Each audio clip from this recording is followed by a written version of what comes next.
Hello and welcome to today's video where we're going to be going over the moves made by the LPL teams during this mid-season break between spring and summer. There are two boards worth of player moves that occurred. I think this is in part due to the new schedule that they will have in summer, and I'll touch on that in a moment, as well as possible pressures from the LPL in general towards the teams to start spending money. I've seen that rumor peddled on the Discord a bit over the last week, 2 weeks or so.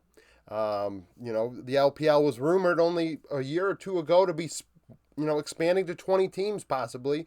TSM, there were rumors that maybe they were leaving North America to go to China, and then that did not come through. Obviously, they are not an organization in League of Legends at the moment. So, I don't know what's going on. If teams aren't spending money, is China going to drop their teams, right? Are they going to go from 17 to a more palatable number? Because 17 is just it's weird. An odd number of teams is weird. With scheduling and things like that, it kind of screws things up. So, going to 18 or 16 or even less than that. I've seen people rumored that maybe the LPL wants to drop down to even a dozen or so. So, that's definitely something to think about. Of course, the esport in general and the economic state of it is something to monitor. So, moves. Anyone's Legend have added Ale. Ale played with EDG last split. EDG a disaster. Ale benched for solo kill halfway through the split. And he takes the place of Harry, who is now a free agent. Ale had some solid numbers on EDG's squad. 2.5 KDA, 8.6 CS per minute, 56.4 KP, more carry-oriented in top lane, 1.29 return on investment, 22.6% of the team's gold. That's a lot for a top laner. You don't often see above 22.5 in the top lane role unless they are being given more carry opportunities, handed the resources to try and make a difference. 23.3 damage share, only 9 champions in 30 games. Jax, K'Sante, Aatrox are his 3 most played. Keep in mind, due to this being the LPL video, we do not get fun stats. And it's unfortunate, but, that's just the nature of it. I guess we just don't get fun stats when games take place in China. We look at MSI and how we didn't get to see, the splits. And if you missed my video going over those stats that I did myself, that's on my channel. So, Harry, a young player with Ultra Prime last year, struggled. This year, struggling with Anyone's Legend. Definitely was the weak spot on this roster going into the season. I thought, Anyone's Legend had a really strong bot side. I think Shanks, Hope, and Cal are very, very good. I think Cal is, super good. But the fact of the matter is the top side was left a lot to be desired. So this roster getting a lot better doing this, in my opinion. So Harry, 2.8 KDA, 8.1 CS per minute, 53.9 KP, so less farm. Didn't die as much, but, Anyone's Legend was slightly better than EDG. 1.29 return on investment, so also getting a good amount of damage dealt. 20.6 gold share, 20.1 damage share, 9 champions in 44 games. K'Sante, Udyr, Aatrox. Many players on this board, when we're comparing them, have similar champion pools. Teams not really changing identity necessarily, just kind of upgrading on what they already had. EDG. So yesterday we went over Fisher joining Nongshim Red Force, so we're not going to go over him here. EDG also let 0909 go, a mid laner that has played sparingly with Ultra Prime, OMG, and now EDG over the last couple of years, and still's only 20 years old, so to write him off after these limited opportunities I think would be foolish, but he didn't play enough to really mention him on here. Cryan leaves IG to go to EDG, along with Wink. So Cryan, more of a facilitator, playmaker mid. He is not going to get heavy resources, but he's going to pack a punch. 3.3 KDA, only 8.2 CS per minute, 67.9 KP. And you might say, come on, CS isn't that big of a deal. It's like, CS can tell you a lot about a player in terms of how many resources they're being allotted, what the team thinks of that player, what the player's role is in the team environment. So 8.2 is pretty low for a mid laner. That's very low. 67.9 KP, 1.57 return on investment. Isn't getting a lot of gold, only at 20.8%, but 26% of the team's damage with IG. He came through clutch, dealing big damage with low resources, and that's a big deal. If you can get away with giving a player low resources and they come through and pack a punch anyways, that's very efficient. Cryan, a solid player, a international champion with RNG back in the day. 10, I think he's only 21 years old as well, something like that. 10 champions in 48 games. Nico, Karma, Azir are his 3 most played. The team brought up Leave to I assume, start over the Snake. Last year, Leave was very good with EDG. Personally, I thought Mako helped that a lot. Mako obviously being one of the better supports ever. Easily top 10 of all time. And then you have a situation where Leave comes in as a rookie and played pretty well. However, his off the rift issues got him benched. His nonsense on social media about JJ, his rumored investigations due to illegal activity and things like that thankfully seemed to have went away. But the fact is, there is some baggage with this player. He had great numbers last year as a rookie, 3.2 KDA, 9.7 CS per minute, 62.8 KP. So not super involved in what EDG was doing, 3 out of every 5 kills, but had decent CS, 1.45 return on investment, 24.5 gold share. He was the carry for EDG.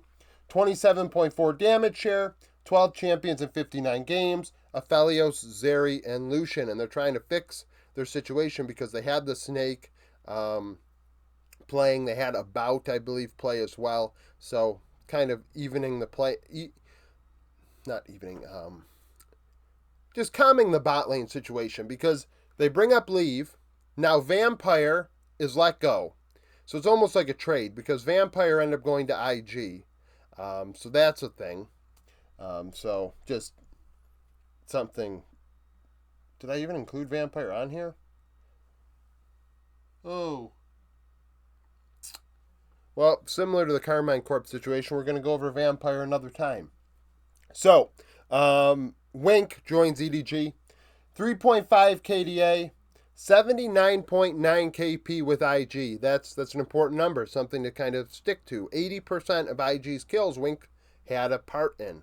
So joining EDG, is he going to be a shot caller? Is he going to be the one making the decisions? It's quite possible. If a player has 80% KP, I assume that they're the ones deciding to go in and make things happen. Very high. 0.84 return on investment, so more of a middle of the road support. You've got lower numbered return on investment for players that are more traditional, and we'll get into that in this video. And then you have higher players around 1 return on investment, which would be the Carrias, the Ons, and players like that. 16 champions in 48 games. Nautilus, Renata, Alistar are his 3 most played. And then we have Monkey. Monkey's a free agent now. Played a great split for EDG. Finally had an opportunity, but JJ has returned from his injury. So Monkey is a free agent. And I'm honestly surprised he still is a free agent. I believe he is better than some of the bottom tier junglers in the LPL. So that's a thing. 2.6 KDA, 6.1 CS per minute, 73.3 KP. He's involved in nearly 3 out of every 4 kills for his team and gets solid carry carry resources, if you will. 1.23 return on investment. That's really high for a jungler. We see junglers all the way down to 0.8. Anything above 1.2 is very high. 19.4 gold share, 17.7 damage share. He was he was a carry jungler for EDG. To be dealing 18% of your team's damage as a jungler is very high. 8 champions in 25 games, and it makes sense. Look at his champion pool. Graves most played, followed by Viego and Lee Sin. FPX, so this is the first move that makes me think that maybe some teams are bringing up players for the placements and then kind of saying screw it, and if we don't make the upper bracket, we'll go to the lower group or whatever the hell it is for their schedule. Because the new to me, these stats do not say that he should be starting over Xiaolahu. So, teams do make puzzling decisions, but the new had a 3.4 KDA, 7.9 CS per minute, 57 KP, 1.26 return on investment, 21.1 gold share, 11 champions in 56 games. Rumble, Udyr, Jax are his 3 most played. I do not watch tier 2 stuff, so those are LDL stats. Keep in mind they do play Fearless Draft in LDL, which is partially why I'm sure some LDL players are being brought up to the LPL. They're more used to this new system they're going to use in summer. As far as Jala, whose numbers are, they're pretty good. Does he int sometimes and overextend, and that's kind of been his issue throughout his career? Yes, but he mechanically, I think Jala, who is very good, especially in lane, in the early game. 2.4 KDA, 8.7 CS per minute, 51.7 KP, more of a solo type of top laner. I mean, goes and gets resources. They may be skirmishing elsewhere, and he's trying to take the turret and get farm. 1.29 return on investment, 21.8 gold share, 22.1 damage share. Only 8 champions in 48 games. K'Sante, Gnar, Renekton are his 3 most played. Then we have IG. IG have made a lot of moves, and with the way their roster is shaping up, it might just be a rebuild split for them. They're saying screw it. So, in addition to bringing in Vampire, like I said, I don't have him on here. Young player, didn't get any opportunities prior to starting right away with EDG, which was unfortunate for him, but how can he turn down an opportunity like that? So, IG bring in, I'm going to say, Zhuan in top lane. Zhuan had a 3.7 KDA, 7.2 CS per minute, 65.5 KP. So, extremely weak side, and then goes in and makes things happen in team, extremely weak side's not what I'm saying. Extremely low resource. I mean, 7.2 CS per minute. Where is that farm going on the LDL squad for IG? It's definitely not going in the top laner's hands. He's very involved, though, in almost 2 out of every 3 kills, which is a very big difference to what YSKM was, which is partially why I could see them making a move like this. Because 65.5 is very involved. I mean, it's super involved for a top laner. 1.66 return on investment. That's because he's fighting a ton. He is the one that's involved. And 1.66, that's going to be one of the highest return on investments, damage divided by gold, you're going to find in the top lane. 20.7 gold share, 9 champions, 27 games. K'Sante, Rumble, Skarner are his 3 most played. YSKM, super talented LPL top laner. Last year we saw, him end up going to the hospital because of health issues, and then kind of wasn't the same after that last year. But this year still shows that pizzazz and charisma that you like to see out of a young player in a major region. 2.5 KDA, 8.2 CS per minute, but 45 KP. And once again, you're going to say, why are you looking so hard at that stat? It's because you have a 65% and a 45% splitting time. To me, that screams, different styles of play, different approaches to how they want to play the game. If you have YSKM in there, YSKM is probably going to be doing his own thing. He's going to be trying to take the side lane turret. He's on a mission. Where the other guy, Zhuan, is more so getting involved. He's going to be in the fight. He's going to create. In terms of actually fighting, where YSKM could create pressure elsewhere. So it's a different vibe. Those 2 numbers are very different. 1.22 return on investment, because he's not fighting. 20.7 gold share, only 19.7 damage share, because he's not fighting. 12 champions in 42 games. K'Sante, Jax, Camille are his 3 most played. And then you have, I'm going to go with glyphs. I don't even know. We're going with glyphs. They've only played 9 games over their career ever. So this is a really puzzling decision. 3.8 KDA, 5.9 CS per minute, 76.1 KP. So very involved with the LDL squad. I mean, 3 out of every 4 kills. So he was the one making things happen. 0.94 return on investment, 18.6 gold share, 6 champions, 9 games. Lee Sin, the only champion he played more than once. And then we get to Tianjin. Tianjin is a player that I consider to be very, very talented. Alongside Zhao Haogren is some of the better LPL prospects there are. Leon took the job from him, and Leon did excellent with that job. But Tianjin is a different type of player. At least the opportunities they gave him were a different vibe. They kind of fed him facilitators, where I believe he was more carry oriented on his rise from solo queue and in the LDL. 2.9 KDA, 5.6 CS per minute, 72 KP. 0.79 return on investment. Like I said earlier about the guy, who was it? With Monkey, 1.23. Then we have a 0.84. That's a big difference in how we're impacting the game, right? You give this guy gold, he's building more tank, facilitator, where Monkey is trying to kill you, which is a big difference. 17.7 gold share and only 11% damage share. That is glorified support damage share.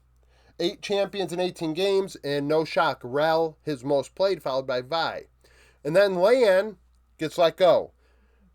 Weird stuff going on during this offseason with Lan. He is suspended for a bit. We're just going to leave it at that.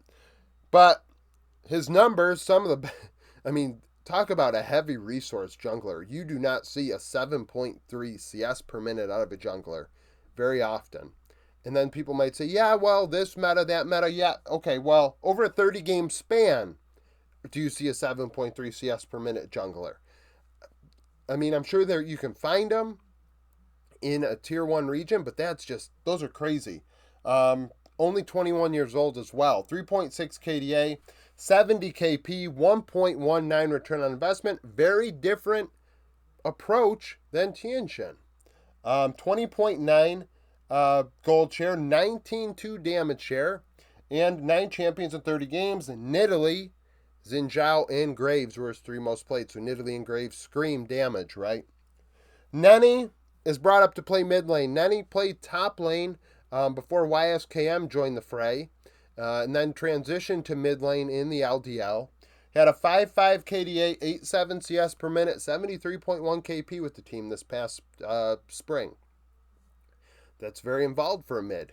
He's finding ways to roam and make things happen and find some serious involvement.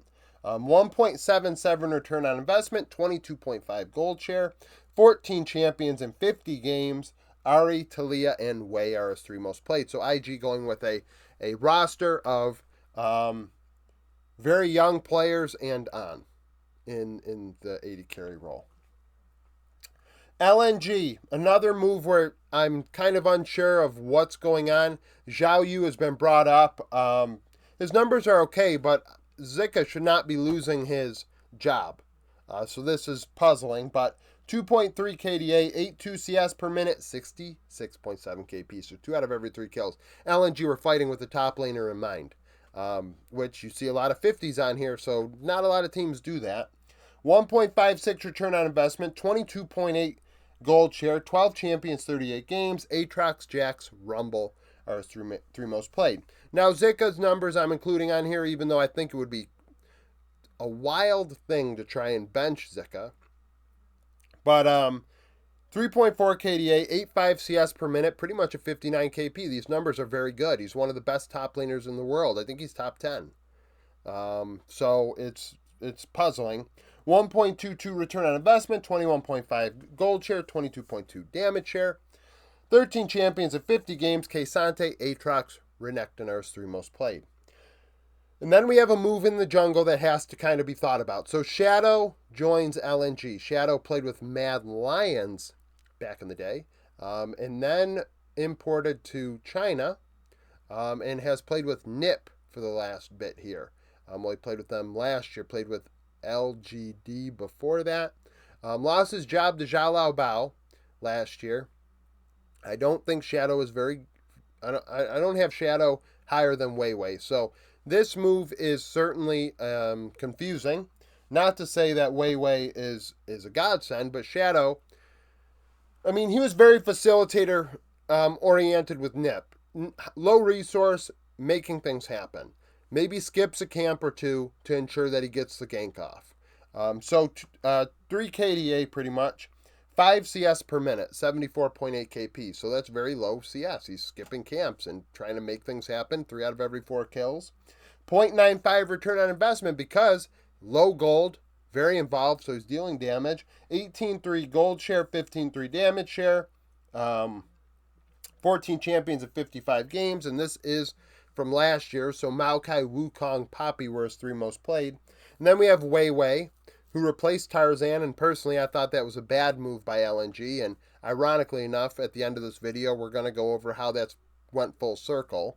3.6 KDA, 6 CS per minute, 66.4 KP, so these numbers are very different than Shadow's, right? Instead of skipping those camps, Wei Wei is taking that extra camp as there's fighting going on elsewhere. 2 out of every 3 kills, but high resource. 0.92 return on investment, 18-3 gold share, 13-7 damage share. 16 champions in 50 games. Xin Zhao, Maokai, Vi were his 3 most played. That's a puzzling one. Personally, I have LNG in that group of teams. There's a few that you could say could be the 4th seed going in to, the 3rd or 4th seed going to Worlds. But these moves here certainly hurt that opinion. I do think if Shadow is starting, the team has a lesser likelihood of making Worlds. I mean, hell, I'm not a massive Wei Wei fan, but I do think he's better than Shadow. And then the top lane, I don't know what they're doing. I don't know if Zhao Yu's just playing as a substitute or what the hell that's about. But that's it for the first half of the video. Now on for the second half. Okay, so OMG starts us off. They've committed to Starry for summer. And that's a move to definitely contemplate. Starry played pretty decent in the games he had an opportunity to participate in this spring. But Abel provides some X factors, especially in draft, that the team now is giving away. So it's going to be definitely something to think about here. 3.6 KDA, 9.7 CS per minute, 80 KP in the 7 games he played. Starry played a different champion in every game, very involved, 4 out of every 5 kills. 1.75 return on investment, 24.6% of the team's gold, and 32% of the team's damage. So he was the carry when OMG had him in the lineup. And then we have Abel, who's now a free agent, was with OMG for a minute. His Samira constantly drawing bans, even when it isn't meta, as well as his Tristana drawing bans quite a bit. He played it a lot this split because teams let it go, and they paid the price for it. I think he went like 5-2 on it. So now you are allowing that ban to be off of your team in hopes that Starry is that much better than Abel. I think that's a valid decision to make. Alongside PP God, it's a solid bot duo, I'm sure. Lin Feng is playing, at least on the starting roster. I really hope he's not playing over Angel. I thought Angel was one of the best mids in the LPL this past split, but that's neither here nor there. Just got to set this board up a little better here. So Abel, 3.5 KDA, 9 CS per minute, 67.4 KP. I'm not going to harp on the CS with the Senna meta with 80 carries, this year at least. So 2 out of every 3 kills, 1.59 return on investment, 23.4 gold share, and nearly 30% of the team's damage. So he was a big damage dealer for the squad, he and Angel, when he was in the lineup. 11 champions, 37 games. Aphelios, Tristana, Ezreal were his 3 most played. Rare Adam made a few moves, so Yu is brought up in top lane. These stats are not super strong either, so it's once again a move that has me wondering why they are doing it at all. 2.3 KDA, 7.6 CS per minute, 57.4 KP. 1.28 return on investment, 21.6 gold share, 14 champions, 42 games. Aatrox, K'Sante, Udyr are his 3 most played. Zhao Yu is the current top laner, or was, and this move kind of reminds me of like what Nongshim did with Din Din, except that Melee is better than Yu by a lot. But Din Din kind of on, he only played for Nongshim, but all the splits he's played, the team has sucked. And he's shown glimpses of real promise. And Zhao Yu has as well, even though he was stuck on LGD and Rare Atom. So hopefully he finds a spot to land next year if they really are doing something with him right now. 2.9 KDA, 8.2 CS per minute, 58.3 KP, 131 return on investment, very aggressive. 21.5 gold share, 23.8 damage share, 9 champions, 49 games. Aatrox, K'Sante, Udyr are his 3 most played. So once again, the same 3 that Yu plays in top lane. Jungle, Zhao Hao joins Rare Atom. So that's the move they've made. Nayu was sent down to the LDL team. I don't think Nayu played that terribly. Zhao Hao, I think, is slightly better. Now, his Weibo experience did not go as planned. I'm sure a lot of people are going to blame him and ZDZ for that. But Zhao, who I thought also really struggled with that roster. It's not a matter of the two new guys being as much of an issue as I think just the whole team playing like shit, to be completely honest. So, Zhao Hao's numbers, though, for Weibo, I mean, very involved. 3.9 KDA, 5 CS per minute, and pretty much an 80 KP. So 4 out of every 5 kills, that jungler made things happen. The team was fighting around him. 0.93 return on investment, 18.2 gold share, 13.8 damage share, 12 champions, 53 games. In Zhao, Viego, Maokai were his 3 most played. Zhui joins Rare Atom after playing with Ultra Prime this past split, replacing Xiaoxi and Zora. Zora gets sent down to LDL once more. This has got to be the 3rd or 4th time in his career. Zhui, 2.5 KDA, 76.7 KP, so 3 out of every 4 kills for Ultra Prime, playing alongside Doggo. 0.79 return on investment, 14 champions, 42 games. Milio, Nautilus, Renata were his 3 most played. Xiaoxi was let go. Xiaoxi did play with CFO last year, and did go to Worlds with CFO. Joined Rare Atom, didn't play. 2 KDA, 75 KP, 0.54 return on investment. Very traditional in the support role. Not aggressive, not trying to, sorry, that's not the word I should say, because he played Nautilus more than anything else. You can be aggressive on a Nautilus and not deal damage. What I mean to say, he's not playing damage-oriented supports. He's not playing the 80 carry supports. He's not, you know what I'm saying. 5 champions in 7 games. RNG. RNG making a few moves, to put it lightly. So ZDZ joins the team as he's let go from Weibo. ZDZ, when he left Anyone's Legend, there were moments where he was the only good player for Anyone's Legend, and then there were moments where he looked like crap. Joins Weibo, looked like the weak spot of Weibo, and Weibo let him go, and RNG have him now. So 2.3 KDA, 8.3 CS per minute, 51.3 KP. Solid numbers. The KDA, of course, means he's dying way more than he should, but 1.43 return on investment. Because he's aggressive, he's dealing damage and therefore dying. Just logic these numbers together. 21.4 gold share, 24.5 damage share. A lot of damage coming out of ZDZ for a top laner. 14 champions in 55 games. Kesante, Aatrox, Renekton are his 3 most played. XZZ played with the LDL team and briefly was brought up with the RNG squad in spring, and once again has done it. Once again he's with the LPL team in summer. 4.6 KDA, 8.6 CS per minute, 67.4 KP, 1.67 return on investment, and that's probably the number that's drawing the most attention for me compared to Tangwan. I thought Tangwan did okay with the team. One of the youngest players in LOL esports, so he deserves a longer leash than people are giving him. But I mean, RNG has a fan base that obviously, has issues with his performance. 22.8 gold share for XZZ, 12 champions, 46 games. Akali, Ari, Talia were his 3 most played. Tangwan in mid, solid numbers for the LPL, 4 KDA, 8.7 CS per minute, and 67.6 KP, but a 1.36 return on investment, so dealing a lot less damage than XZZ. 21.9 gold share, 25.5 damage share, 11 champions, 43 games. Wei, Nico, Oriana are his 3 most played. Wanfang joins RNG, so RNG are swapping out 80 carries. They went with LWX and LP in spring, and now are with Wanfang, formerly of Suning, and Weibo was with Thundertalk last year briefly, tried to role swap to support, but now will play 80 carry. Statistically, a very strong player a few years back. I had him very highly touted.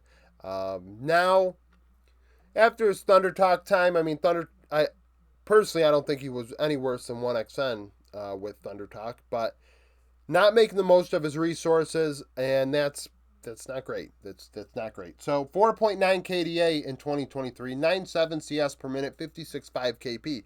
Not involved at all with the team. Less than 3 out of every 5 kills the 80 carry involved in for Thunder Talk last year. Therefore, a 1.29 return on investment. So that's really poor for an 80 carry. 24 gold share and only 26 damage share. 13 champions, 46 games. Aphelios, Zeri, Varus were his 3 most played. LWX was let go as a result. Still a free agent as I make this video. 2.7 KDA, 9 CS per minute, 62 KP. So also not involved. He and Ming only 3 out of every 5 kills, below 2 out of every 3. The fighting for RNG occurred away from the 80 carry, which is probably part of the reasons why they struggled. 1.45 return on investment, 23.5 gold share, 28 damage share, so led the team in damage. 10 champions, 41 games. Varus, Callista, and Smolder were his 3 most played. Ultra Prime, so this roster normally is not very good. So they are kind of picking up scraps that teams didn't have on their starting rosters. Ching Tian being one of them. A player that honestly I'm surprised didn't have a job this spring. I think that, the meta didn't fit him perfectly, but he's probably better than Decade or Harry going into it, and now he's taken Decade's job. So Ching Tian with top esports last year, 3 KDA, only 7.6 CS per minute, but 48.7 KP, so very weak side. Like if you've got weak side and then you have weak side, and this guy is on an island, also not getting farmed, so probably getting harassed quite a bit, playing tank-oriented champions, bruiser champions, and not being in the team fight. Less than half of the team fights for top esports last year. 1.21 return on investment, 20.7 gold share, 20.2 damage share, 13 champions, 56 games. K'Sante, Renekton, and Sion were his 3 most played. I remember early on, his K'Sante was considered to be the best in the world. Whenever he was on that champion, he looked elite. Replaces Decade. Decade last year, not super great in his limited opportunities. And then this year, not super great. Some of the same things occurring. So 1.5 KDA, 8.3 CS per minute. I mean, shoot, 1.5 KDA, you're dying way more than you should, right? 45% KP. Last year, I think it was like 43 or something like that. So I don't know if communication's a issue for Decade, like being involved, or is he just that guy that kind of like, oh, you guys are fighting? Fine, I'll go. You guys, he bails, or hell, he might be the guy going in and dying before the fight even occurs. That's why his KDA is so low. The Ultra Prime games, I guess, kind of escaped me a bit from this past spring. 1.21 return on investment, 20.9 gold share, 20.7 damage share, 10 champions with 39 games. K'Sante, Aatrox, and Gnar, his 3 most played. Zhao Yuji joins Ultra Prime to battle with Doggo. I think Doggo is a very good bot laner, but he has been stuck and screwed the last couple of years. Ever since he left PSG, he should go back to the PCS and then go to Worlds. And hell, he could join PSG now and replace Betty, and they would be even better. But Zhao Yuji, 2.8 KDA, 9.2 CS per minute, 56.5 KP with IG over his career. So these numbers are his entire career over 3 years, because he's played sparingly for 3 years and not many LPL games this year. 1.07 return on investment, so not dealing a lot of damage, probably because he plays so sparingly. He's not on the same page with his team, hence the low KP. 23.6 gold share, 23.8 damage share is very low for an 80 carry. 12 champions, 24 games. Aphelios, by far the most played. Doggo, Ultra Prime are not great. Doggo was part of that not being great. But like I said, I think Doggo is like super talented. He should be on a better team. And frankly, he should just say screw it and go back to the PCS. 2.8 KDA, 8.7 CS per minute, 69.2 KP. 1.4 return on investment, 23.5 gold share, 26.2 damage share. 12 champions in 42 games. Lucian, Callista, Varus were his 3 most played. Nikat is brought in. I think they played with Top Esports Challenger last year. Did not play with anybody in spring, so these numbers are from last season in the LDL. 4.3 KDA and a 77.1 KP, so over 3 out of every 4 kills Nikat was involved in for Top Esports last year in Challengers. 19 champions in 110 total games. Nautilus, Alistar, and Rakan were his 3 most played. Team World Elite have made some bot lane changes. So we have 3 bot laners listed on here. LP joins. LP played with LNG last year and very sparingly, I think, 1 series for RNG this year. So these stats are from last year with LNG. LP, as a rookie, frankly, I thought did just as well as Leave. But a lot of people kind of overlooking him. I thought he played pretty well, given the circumstances. And Leave had Mako, and LP, I think, had Iwandi. And it's kind of ironic right now that Iwandi is leaving this team as LP joins it. I just want to say, if there's something weird going on there. But either way, 4.2 KDA, 9.4 CS per minute, 65.9 KP, 1.48 return on investment, 24.3 gold share, 29 damage share for LNG. So, packed a punch for LNG in, played with LNG and RNG last year, because they made the trade. Yes, they made the trade. So keep that in mind. LP was replaced by LWX for RNG this year, but LP played with LNG, then went to RNG in summer. A lot of players talked about in this video. This one's probably like a 40-minute banger or something. So, 13 champions in 87 games. Aphelios, Varus, and Zeri were his 3 most played. Stay is still on the roster. Stay replaced Prince. I thought he did okay to well at times. He and Starry, both who I've already mentioned, I believe, do deserve an opportunity. But LP is probably better than Stay as of the moment. 3.4 KDA, 8.7 CS per minute, 65.3 KP. Very efficient, 1.62 return on investment. 23 gold share, 27.3 damage share, 9 champions, 25 games. Zeri, Zaya, and Jin were their 3 most played. And I'm going to say Team Wii, I don't know what their read on the meta was. Something to also think about, that the teams that change coaches, making all these player moves, and it's like, well, are we going to blame the coach or the players here? You're changing it all out, and frankly, you're probably screwing one of these 2 sides of the coin here, because, I mean, you could say the coach brought in the players, but if you brought in the coach when the players were already there, maybe it's the players, no team had this high a priority on Jin other than Team Wii. So, Prince, 3.5 KDA, 9 CS per minute, below 60 KP, so 3 out of every 5 kills. And you got to wonder if that was communication issues. I think that's fair to bring up, because he was the only Korean on Team Wii this spring. I mean, it's very possible that could have been part of the issue. 1.44 return on investment, 23.5 gold share, 25.3 damage share, so pretty low. And Stay had better numbers. 10 champions, 25 games. Varus and Jin, and then Misfortune, 3 most played. So the Misfortune priority also puzzling. Very sparingly played by everybody else, if at all.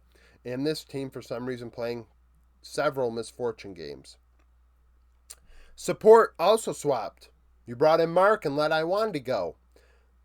Mark also replaced Iwandi with LNG. Well, Hung and then... yeah. But either way, the fact of the matter is now you're swapping out 80 carries left and right. Are we really blaming Iwandi for this, or are you going to blame the fact that you don't know which 80 carry to play?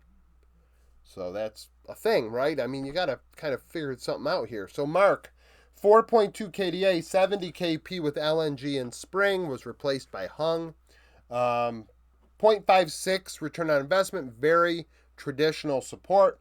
10 champions in 18 games. Milio, Rakan, and TK, the only champions he played more than once.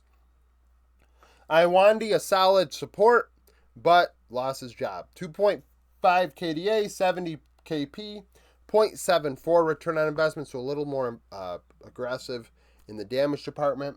13 champions in 50 games. Nautilus, Rakan, and Bard were his 3 most played. And lastly, we have Weibo, who upgraded topside and frankly put them in that Worlds conversation again. So Weibo bring in Breathe from RNG, trading ZDZ to the team. Breathe, a solid player on that RNG roster. I think he fits Weibo fine. Formerly played with Xiaohu, so they have some chemistry. 2.2 KDA, 8.4 CS per minute, 55.4 KP. I mean, with the squad of RNG making constant roster changes for the last year and a half, it's okay to kind of struggle, I guess. 1.3 return on investment, deals a good amount of damage. 22.5 gold share, like I said earlier, that's a high gold share to have. And then 24.9 damage share, so secondary carry, high tier third carry with RNG. 17 champions in 43 games, a lot of champions played. And then traditional champion pool of K'Sante, Aatrox, Jax. I think he's better than ZDZ. I think that just sums it up. And then we have Tarzan joining Weibo. Tarzan, in my opinion, is a top 5 jungler in the world. A lot of people cite his internationals last year as an issue. Like I said about Tien this year, if a player plays 100 games in a year and, I don't know, 85 of them are really, really freaking good, and then you play 15 of them at the end against the best of the best, and sometimes you might have 1 or 2 hiccups or a few hiccups in those games, I'm going to probably just say, hey, for the 85 of these games, they were elite, so they're probably an elite player more often than not. I look back at that T1 and LNG series, counting the plays and things like that, and really, to be honest, I didn't find Tarzan to be the reason why that team lost. I'm sure a lot of people in China disagree. I do not blame Tarzan for that loss, so that's neither here nor there. If you watch, in my opinion, Tarzan facilitated big leads for players that then threw them away. There were moments, sure, where Tarzan did make mistakes. The Jarvan dive in mid lane, throwing away a lead, certainly did not help. That is, I can acknowledge stuff like that. And also say when you give your top laner a 2k gold lead or a significant gold lead and then they go throw it away, I'm not blaming the jungler for that. I'm blaming the top laner. So, Tarzan, 4.7 KDA, only a 5.1 CS per minute, but 73.8 KP, very involved, 3 out of every 4 kills almost. So, more facilitator. Like I said, he's going to go get you a lead, and then you've got to go run with it. 0.98 return on investment, so even for a facilitator, deals a lot of damage. 18 gold share, 14.4 damage share, 17 champions in 118 games. Maokai, Sejuani, Wukong were his 3 most played last year. I think Weibo have re-entered the conversation to go to Worlds alongside JDG, NIP, LNG. Top esports and BLG are givens. And I'm sure if I look back at, I might as well just look at this.